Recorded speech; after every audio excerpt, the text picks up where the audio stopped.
First Tulasi Reddy గారు good morning అండి. Good morning మా. తులసిరెడ్డి గారు, ఏంటి సూపర్ 6? ఏదైనా ఏ రాష్ట్రంలో అయినా ఏ పార్టీ అయినా అధికారంలోకి రావడానికి మేనిఫెస్టో అదే విధంగా ఇచ్చినటువంటి హామీలు, దాని అనుగుణంగానే మనకు ఆయా రాష్ట్రాల్లో ఆ ప్రభుత్వాలు కొలువుదీరడం మనం చూస్తూ ఉంటాం. ఆ విధంగా ఏపీలో ప్రభావం చూపించింది సూపర్ 6 ఇచ్చినటువంటి హామీలు. కానీ నీతి ఆయోగ్ రిపోర్టు, మనం ఎక్కడున్నాం, మన కింద ఇంకేం లేదు, పంజాబ్ ఒకటే ఉంది, మనం చివరికి వచ్చేసాం, ఈ విధంగా ఉంది ఆర్థిక స్థితిగతులు, కేంద్రం ఇస్తుంది కానీ దేని గురించి ఇస్తుంది, దానికే ఖర్చు పెట్టాలి, మనం మళ్లించడానికి లేదు, గత ప్రభుత్వం చేసిన తప్పదలు, ఇవన్నీ చెప్పుకుంటూ వచ్చారు కదా. ఎట్లా చూడాలి? ఇప్పుడు కొత్తగా తెలుస్తుందా కూటమి నాయకులకి ఉన్నటువంటి అప్పులు కానీ ఆర్థిక స్థితిగతులు కానీ? మా మోహన్ బాబు నటించిన సినిమా ఒకటి ఉంది, తప్పు చేసి పప్పు కూడాని. అంత ఇంత అన్నాడు అంతన్నాడే గంగరాజు, ముంత మామిడి పండన్నాడే గంగరాజు అని ఆ పాట జ్ఞాపకం వస్తా ఉంది. ఎన్నికలకు ముందు ఆ పాట పాడాడు, ఇప్పుడు వచ్చేసి ఈ పాట పడాల్సి వస్తుంది. మొన్న ముఖ్యమంత్రి చంద్రబాబు నాయుడు గారు చేసిన వ్యాఖ్యల్లో ప్రధానంగా 4. ఒకటేమి, రాష్ట్ర ఆర్థిక పరిస్థితి ఊహించిన దానికంటే దిగజారిపోయింది, అది నంబర్ 1.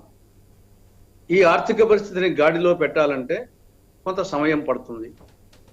3వది, అంతవరకు సంక్షేమ కార్యక్రమాలు అమలు చేయలేము, లేకుంటే కష్టము, అమలు చేయలేము అన్నాడు యాక్చువల్గా.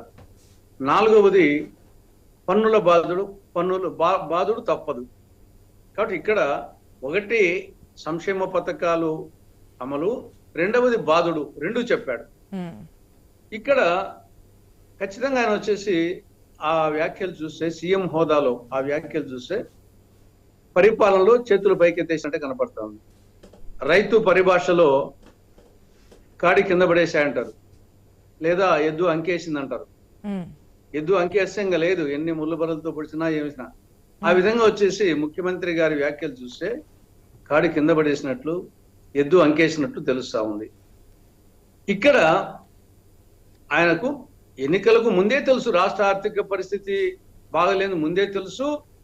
టీడీపీ నాయకులు, చంద్రబాబు నాయుడు గారు, టీడీపీ కూటమి నాయకులు, ఈవెన్ మేము కూడా అన్ని పార్టీల వాళ్ళు ఆ రోజు రాష్ట్ర అప్పుల పరిస్థితి గురించి, ఆర్థిక పరిస్థితి గురించి అనేక సార్లు చర్చించాము. రోజు పుంకానుగా వార్తలు వచ్చాయి.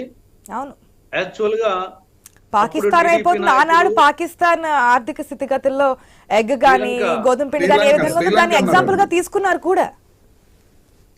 అది కూడా ఎంత చెప్పాడు, 14 లక్షల కోట్ల రూపాయల పొందని కొన్నిసార్లు, 12 లక్షల కోట్ల కొన్నిసార్లు, ఆ విధంగా వచ్చేసి ఆ స్థాయిలో చెప్పారు.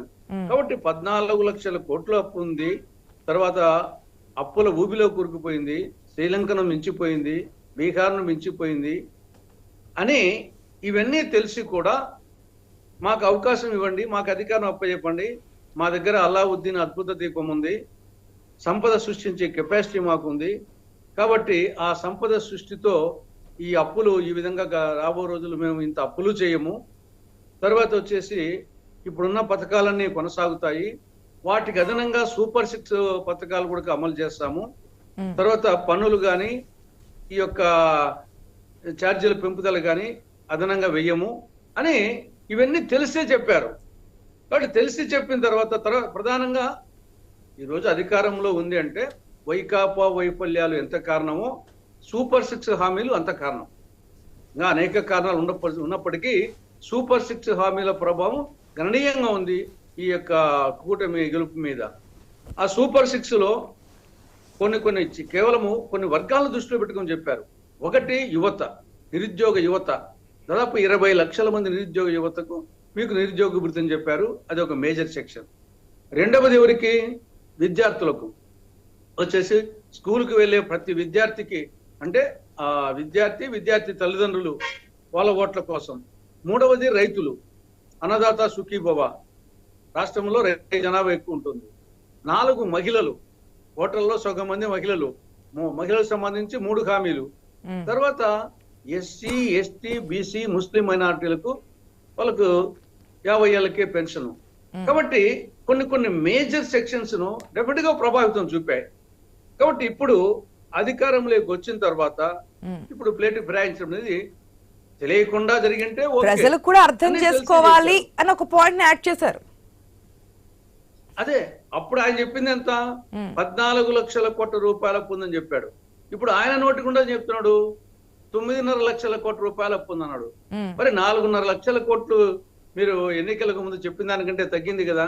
ఇంకా హ్యాపీగా వచ్చేసి సూపర్ 6 పథకాలు సూపర్ గా అమలు చేయొచ్చు కదా. నిజంగా అదే అయితే అప్పులే అయితే కన్నా ఆ రోజు మీరు చెప్పింది 14 లక్షల కోట్లు, ఇప్పుడు మీరు చెప్తుంది 9 లక్షల కోట్లు.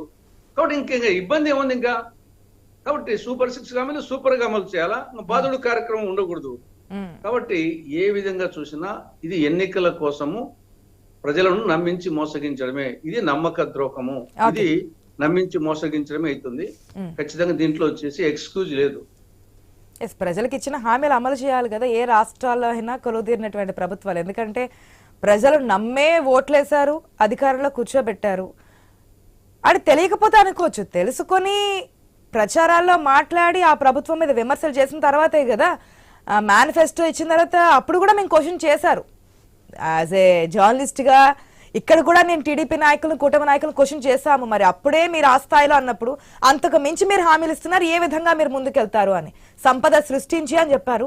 ఓకే, మాట్లాడదాం. మరి టీడీపీ నాయకుల దగ్గర నుంచి కూడా ఎటువంటి ఆన్సర్ వస్తుందో దానికంటే